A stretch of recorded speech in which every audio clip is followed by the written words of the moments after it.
From the station working for you, this is Good Morning Indiana, streaming now. This has been the worst summer of my life. The coronavirus pandemic continues to impact Hoosiers from state line to state line. Now at 4:30, we catch up with two hotel workers who say they'll be off the job for months to come. Plus, a Greene County family seeking justice after a shooting on the city's west side this morning. The reward they're offering in hopes of finding their loved one's killer. And giving Hoosiers the fuel they need to keep going. How a new partnership between IMS and GLEANERS aims at fighting food insecurity. It is 4:30 here on Good Morning Indiana. Thanks for joining our team here. I'm Lauren Casey. We've got to talk about our forecast for today as we get started. So Todd, let's talk about what's going on in the weather department this morning. It's still a little chilly out there, but today's going to be a little bit warmer, right? Yeah, you know, we're starting off on the cool side. There's no doubt about that, as you'll need the jacket as you get going. But the good news is, just like yesterday, we'll warm up, but temperatures today will go even a little bit warmer than they did yesterday. 51 in Muncie right now, 47 in Indy, 49 is the current temperature in Bloomington, 48 is the current temperature up in the Peru area. Live look here in Greencastle, and you can't really see a whole lot, but it's clear out there this morning with temperatures, as we mentioned, that are jacket worthy, at least here this morning, to get you going. Now, there's a little bit of cloud cover still in northern locations.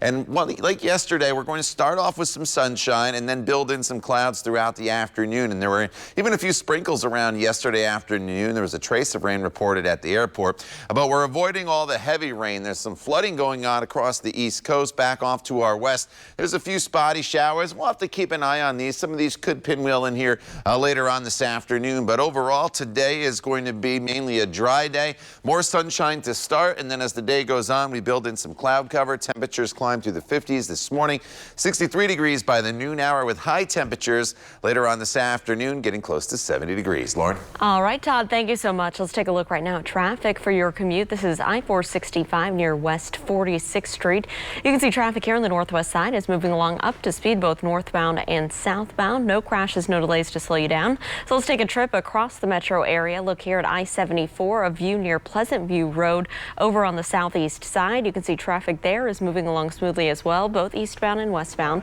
We'll continue to keep an eye out for any issues this morning. We'll let you know if there are any crashes or delays to slow you down. Let's take a turn right now to the coronavirus pandemic and the latest numbers on Hoosiers who are infected here in the state of Indiana. Here's the latest death toll this morning. We're going to look at the deaths reported across the state, and health officials are reporting 20 more people died with COVID-19. We've been tracking the numbers all month long, and this graph visualizes the number of reported coronavirus deaths starting on September 1st, ending with yesterday's update. Now, Tuesday's 20 deaths ties the highest number of deaths reported on a given day. The same number was reported back on September 15th. Let's turn now to the number of new cases. State health officials reporting 761 new coronavirus cases since the pandemic began. More than 119,000 Hoosiers have been diagnosed with COVID-19. At 4:33, when the Big Ten basketball tournament was called off back in early March due to COVID-19, many Indianapolis hotels began sending employees home. The move nearly 7 months ago was supposed to be temporary. We first introduced you to Lisa Worley and Celesta Nichols after they were furloughed from their jobs at a downtown hotel. Celesta is getting by with her Social Security, and Lisa found a job working at an assisted living facility. But the former lounge hostess and lead servers say, aside from the money, the pandemic has taken away the jobs that they loved. It really is. It's been frustrating. You know, I want so badly to get back to work. I miss our clients. I miss our guests. I honest to God believed we'd be back to work. Things would be back to normal. Well, whatever normal is now. Yeah. So, and it's scary. So this morning, the sisters say they've been told it will be at least another 5 months before they can return to work. This morning, a $50,000 reward is being offered for information on the death of a Bloomfield woman on the city's west side. Back on September 17th, police found 40-year-old Wilma Hostetler dead and her husband injured near West 30th Street and High School Road. Friends say she was picking up her husband with their 6-year-old son in the car when two men robbed and then shot the couple. Family members hope the reward helps get the killers off the streets. I heard my nieces and nephews weeping over the weekend, and it's just heart-wrenching. And we cannot sit back and leave these guys walking the streets and leaving it open to happen to another family. It's just, these guys, whatever we can do, I mean, if it gets them off the street even a day quicker, it's worth it. Wilma's husband, Jonathan, survived that shooting, the reward for information leading to an arrest and prosecution of a suspect. Now, a Central Indiana company is facing several restrictions amid a lawsuit that was filed by WRTV investigation. On Tuesday, a Hancock County judge granted a motion from the Indiana Attorney General's office for a preliminary injunction against Greenfield Granite. That means the company cannot sell or remove monuments until a legal process plays out, and it can't engage in sales that it can't complete. The injunction also gives the Attorney General's office 2 weeks to take inventory of the business. WRTV Investigates first told you about the troubles with Greenfield Granite last month. Court documents show at least 70 complaints have been filed from the consumers who say that they paid for headstones that they didn't get, and they didn't get what they ordered. The state is seeking restitution for those customers. At 4:36 this morning, the owner of a southern Indiana zoo is facing new charges that stem from a March incident. Wildlife in Need owner Tim Stark is wanted on battery and intimidation warrant. Police say that Stark grabbed, then threatened an Indiana Deputy Attorney General during an inspection at Wildlife in Need. The inspection was part of a civil lawsuit against the Stark filed by Attorney General Curtis Hill. The reported attack happened while Netflix crews were filming the Tiger King series, and it was caught on camera. Earlier this month, the Indianapolis Zoo rescued a number of animals from the Clark County facility. The Attorney General's office says 165 animals were missing from the property. This morning, Stark is also wanted for contempt of court here in Marion County. At 4:37 this morning, the Indianapolis Motor Speedway and Gleaners Food Bank of Indiana are teaming up to promote food donations. Each year, nearly 2 million Hoosiers face food insecurity. Track officials say that's why it's important to raise awareness to help feed hungry Hoosiers. As part of the partnership with Gleaners, IMS will host 2 food distribution events later this year. To learn more about donating to Gleaners, you can visit this story on the WRTV app. Researchers hoping to learn more about vaping injuries ended up learning more about the devices. Coming up, why they say the type of device you use could lead to more lung damage. Todd.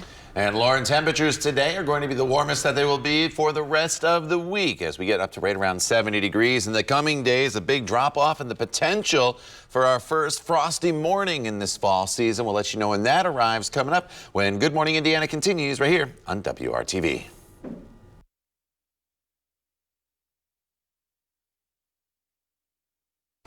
Welcome back. The time right now is 4:40 here on our Wednesday morning. Here's a live look at traffic over on the east side. I-70 of you near Sherman Drive.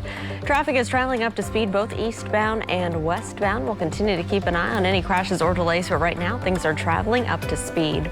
The first presidential debate this election is in the books now, and many viewers and voters are left scratching their heads. ABC's Andrew Dimbert is in Washington this morning to break down the night filled with personal jabs. Debate night in America. Gentlemen, a lot of people have been waiting for this night. The coronavirus making this one unlike any other in U.S. history. The candidates socially distanced. There were no handshakes, but plenty of political punches. The question is, radical left. Will you shut up, man? Listen, who is on your list? President Donald Trump and Joe Biden struggled throughout the night to break through and make their pitch to voters. The debate derailed at several turns. The questions often sidelined and unanswered. And as expected, things got nasty. Biden and Trump slinging insults. You're the worst president America has ever had. Hey, Come Joe, on. There's nothing smart about you, Joe. President unleashing a barrage of attacks on Biden, interrupting him and moderator Chris Wallace repeatedly. Of Obamacare, I got rid of it. I'd like you and to, we will protect Mr. people President, I'm the moderator of this debate, and I would like you to let me ask my question. I guess I'm debating you, not him, but that's okay. Trump and Biden also at odds over the response to the COVID crisis. If we would have listened to you, the country would have been left wide open. Millions of people would have died, not 200,000. Look, you folks at home, how many of you got up this morning and had an empty chair at the kitchen table because someone died of COVID? And on race relations and nationwide protests, when pressed to condemn white supremacist groups, the president wavered. What are you saying? I'm willing to do anything. I want to see peace. Then do it, sir. Say it. Do it. Say it. Do you want to call him? What do you want to call him? Give me a name. Give me a White name. supremacists and Who would white you like me to condemn? White supremacists and right Proud Boys, stand back and stand by.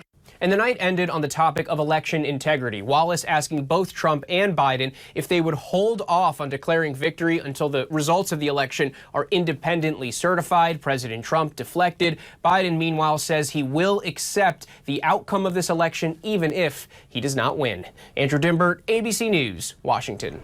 The time now is 4:43. This morning, the House has passed a resolution reaffirming its commitment to an orderly transfer of power following the presidential election. The measure enjoyed widespread bipartisan support, passing with 397 yay votes and only 5 nay votes. It comes after President Trump will not commit to a peaceful transfer of power if he loses the presidential election.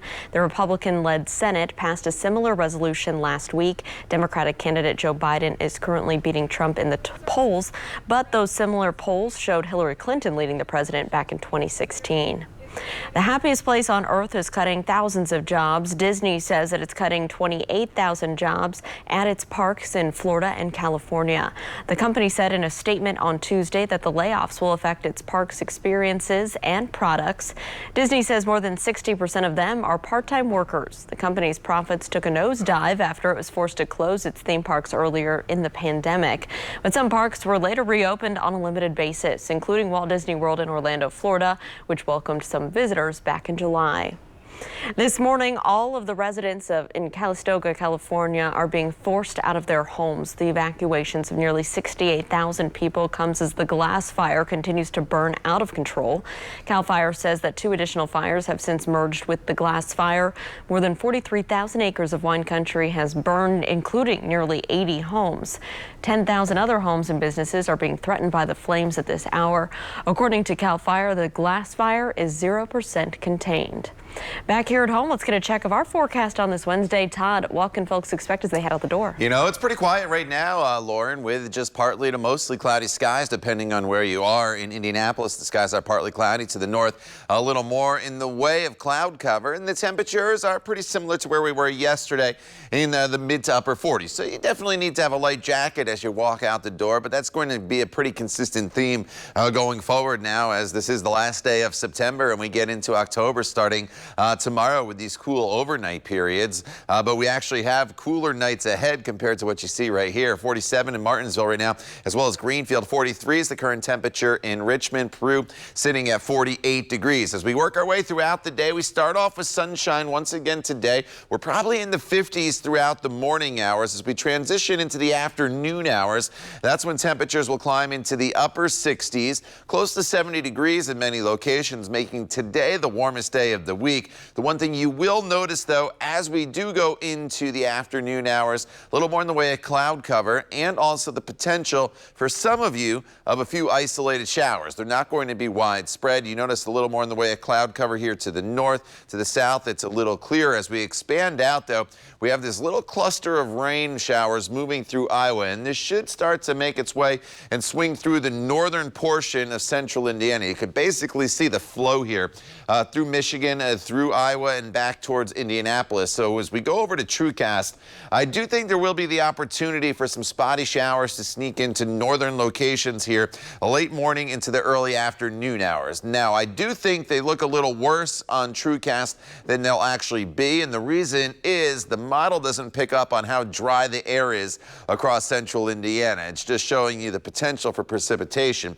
So I do think there'll be some light showers from Indianapolis to the north throughout the middle half of the afternoon before they move out. I don't think you ever get into a steady rainfall, though, and to the south you remain completely dry with partly cloudy skies. This evening, most of the clouds move out. We'll clear the skies out. Sunset tonight is at 7:28. Overnight tonight, mainly clear. Temperatures down into the mid-40s, so very similar to where we are this morning. But throughout the day tomorrow, even though we'll have sunshine back to start the day, we don't get nearly as warm. We only get up into the 60s. So throughout the next couple days, The theme will be morning sunshine, some afternoon cloud cover, and as you look at your 7-day planning forecast, you notice the temperatures drop. Friday, 59 degrees. Saturday, 40 in the city, 30s though in the outlying areas. So Saturday morning, there will be the potential for some frost across the area. Our first foray into frost this early fall season. Best chance of rain will be on Sunday with some scattered showers making their way through the area. Lauren. All right, Todd, thank you so much. Let's take a look right now up on US 31 Main Street here in Hamilton County.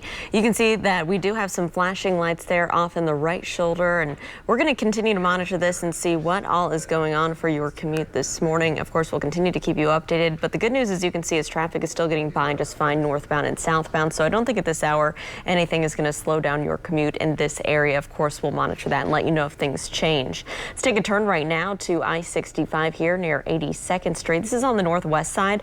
You can see traffic there is moving along smoothly, both northbound and southbound along Interstate 65. No issues for drivers in that area, but we will continue to keep you updated. At 4:48, doctors doing a study on the harm of vaping ended up learning more about the dangers of the products people use when they're smoking. Doctors say people using a nickel chromium alloy heating device experienced significant lung damage. The researchers found that people using the chromium alloy instead of the stainless steel device experienced labored breathing, wheezing, and coughing. They say the symptoms occurred without nicotine or THC.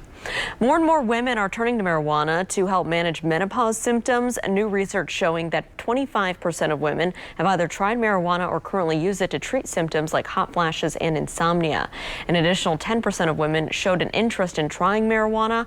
Research showed that 19% still preferred more traditional treatments for menopause, like hormone replacement.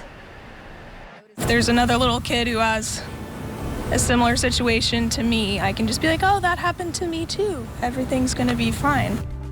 A Central Indiana college student fought cancer and won. Coming up, how she's dedicating her life to fighting that disease alongside other young people.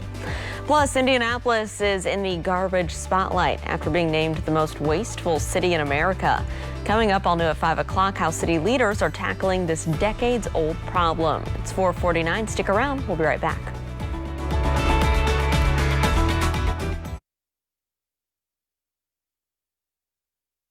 Welcome back. September is Childhood Cancer Awareness Month, and while the month is winding down, that mission never stops. This morning, our own Amanda Starantino shows us how a Central Indiana student is using her own cancer battle as inspiration as she starts her career path. It's been 10 years since 19-year-old Jade Finley learned what would change her life forever. The results came back that I had thyroid cancer. The cancer had moved from my thyroid to my lymph nodes, and through that traveled to my lungs. She had to have an extensive thyroidectomy, and it was later discovered that she had 50 to 100 tiny tumors sprinkled throughout her lungs. They removed my entire thyroid and about 55 of my lymph nodes in my neck, and it left me with a 12-inch scar from here to the back of my ear. As a result of my surgery, one of my vocal cords was paralyzed. So my voice is pretty weak and I have a really hard time speaking loudly. And in terms of my lungs, I developed pretty severe asthma from it. For her tumors, a person can have up to 3 radioactive iodine treatments in a lifespan. Jade has already had it twice, which has allowed her lung tumors to remain under control. Now living with her scars from a decade-long battle with cancer, Jade just started her freshman year at Marian University, and it's her experiences in the hospital that inspired her to become a nurse. I understand, the process and the stress of going through a ton of treatments, and I feel like I could give back to anyone else who's going through a similar situation that I did. Her diagnosis came as a surprise to her family. No one even noticed anything was wrong until a quick visit to the doctor for what was her brother's appointment. As a ear, nose, and throat head and neck surgeon, we see a small amount of it. Most pediatric cancers are really the blood-borne things, leukemias that people are familiar with, or brain tumors. So pediatric cancers in the head and neck region, like Jade had, particularly thyroid, are in the lower numbers of total pediatric cancer cases. Her surgeon at Peyton Manning's Children's Hospital at Ascension St. Vincent was Dr. Miyamoto. With September being Childhood Cancer Awareness Month, he urges parents to not stray from their doctors, even amid a pandemic. I think it's always good to be aware of your kids and changes in their bodies, so for our area, unusual lumps or masses in the neck that don't go away or that act abnormal, breathing problems would be our takeaway. From the surgeon who helped Jade through her cancer journey, Dr. Miyamoto believes because of what Jade has been through, it will help the future nurse shine because of the empathy she will have for her patients. If there's another little kid who has a similar situation to me, I can just be like, oh, that happened to me too. Everything's going to be fine. In Indianapolis, Amanda Starantino, WRTV News. All right, thank you there, Amanda. As we go throughout the next 7 days here in central Indiana, a few spotty showers possible to the north today with a high of 70 degrees, then much cooler. Friday, only a high of 59. Then as we get into Saturday, some frost possible in the morning as well, high of 60 degrees. Sunday, some showers will start to build into the forecast. And as we get into next week, temperatures back up to near 70 degrees with plenty of sunshine. The time now is 4:57. You're watching Good Morning Indiana. Raphael joins Lauren and I here at the top of the hour. Stay with us. We're back in just a couple minutes.